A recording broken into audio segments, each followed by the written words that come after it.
Okay, g'day guys. So today we are talking about the laying down face pull. This is by far the best way to go about nailing a face pull because there is no momentum. You can create plenty of stability through your upper back and make those little minor muscles come absolutely alive. So let's dive into how we would set up for this particular exercise. What we want to do is we're going to start right in and under where the load is coming from. We're going to we're going to lay back down, and then we're going to pull our shoulder blades back and down. We're going to create 2 points of contact, our hips and our shoulder blades, or actually let's make it 3. We're going to make 3 points of contact. We're going to keep our feet on the ground, hips on the ground, shoulder blades back and down, driving towards our back pockets. So we're in this position here. From here, I am looking to take these, the end of the rope, up and around my temple. So I'm up and to the temple. Now you can see that when I do this, my hands are over the top and pulling back and down and creating a flat back. We want to make sure that we're taking this through the full range of motion, so we're pulling all the way back and touching the ground. Really important. A lot of people will stop short and they're ripping themselves off. Remember, accumulation of stimulus over a prolonged period of time will give you greater results than going through half rep ranges, okay? So again, create 3 points of contact, feet, hips, shoulder blades, back and down.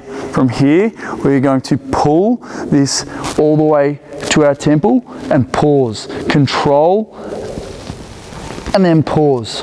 Control, pause, okay? What we don't want to do, and this is something that others fall in the trap of, is that when we are coming back up, okay, we are allowing the rope to pull us out of this position and roll off, which means our lats switch off. We want to make sure that when we're in this position, we're pulling back and down and we're allowing ourselves to go as far as we can without losing that tension, without losing our scapula, and then pulling back down and pausing at this bottom point. Really important that we go all the way down.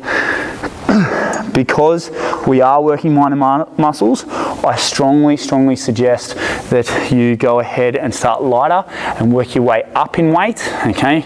Get that blood flow there, get that connection there before you go ahead and you start loading. Now, our hands play a very significant role in this exercise as well. Notice how with my hands that they're in nice and tight.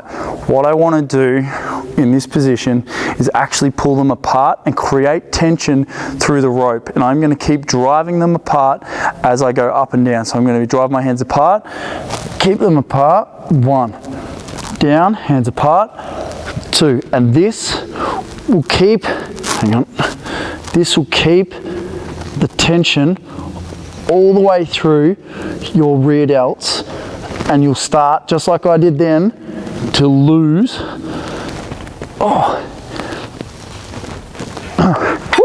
So let's load up real quick. You can see how quickly it loads up by just keeping that tension on. So really good trick there is to make sure that once you have your stability and you're executing that lift, that you pull these ropes apart, keep that tension on, and that'll keep driving that stimulus through those rear delts. And you can see how quickly, just after 3 reps or 4 reps, how quickly I started to gas out and started not to go that full range. So little tip there, drive your hands apart.